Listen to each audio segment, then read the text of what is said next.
দখল দূষণের হাত থেকে খোকসা ঘাঘট নদী রক্ষা ও সৌন্দর্য বাড়াতে রংপুরের পার্ক মোড়ে মুক্তিযুদ্ধের প্রথম কিশোর শহীদ শঙ্কু স্মরণে স্মৃতিস্তম্ভ নির্মাণের প্রকল্প হাতে নেয় জেলা প্রশাসন ও পানি উন্নয়ন বোর্ড। বরাদ্দ দেয়া হয় ১,৯,০০,০০০ টাকা। ২০২২ সালের ডিসেম্বরে দরপত্র আহ্বান শেষে ঠিকাদারকে দেয়া হয় কার্যাদেশ। প্রকল্পের কাজ শুরুর আগেই নদীর পার্ক মোড় অংশে জমির মালিকানা দাবি করে ৪টি মামলা করেন রংপুর সিটি মেয়র মোস্তাফিজুর রহমান। তবে কাজ শুরু করতে বাধা নেই বলে মতামত দেন রাষ্ট্রপক্ষ। এরপরও শুরু হয়নি কাজ। সবশেষ ২০২৩ সালের শুরুতে উচ্চ আদালত স্থগিতাদেশ জারি করেন।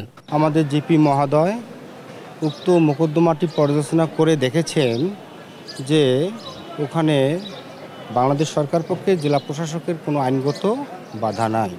ওই অবৈধ দখলদারদের বিরুদ্ধে কার্যক্রম এবং নদীর বিষয়ে সংস্কারের বিষয়ে কোনো বাধা নাই। ল্যান্ডস্কেপিং, বনায়ন ও সৌন্দর্য বর্ধনের একটা প্যাকেজ অন্তর্ভুক্ত করা হয়েছে, কিন্তু এই জায়গার মালিকানা নিয়ে জটিলতা থাকায় এই কাজটি বাস্তবায়ন করা সম্ভব হচ্ছে না। চলতি জুনের মধ্যে কাজ শুরু না হলে সরকারি কোষাগারে ফেরত যাবে প্রকল্পের বরাদ্দ করা অর্থ। এতে ক্ষুব্ধ সচেতন মহল। দ্রুত কাজ শুরুর দাবি তাদের। যাওয়া আসার ক্ষেত্রে এত বেশি পরিমাণ ভোগান্তিতে ভুগতে হয় যে আমি পুরো নাকমুখ ঢেকে যেতে হয়। আমরা প্রতিদিন এই রাস্তা দিয়ে যাতায়াত করি, কিন্তু এই নদীর পরিবেশটা বর্তমান খুবই খারাপ।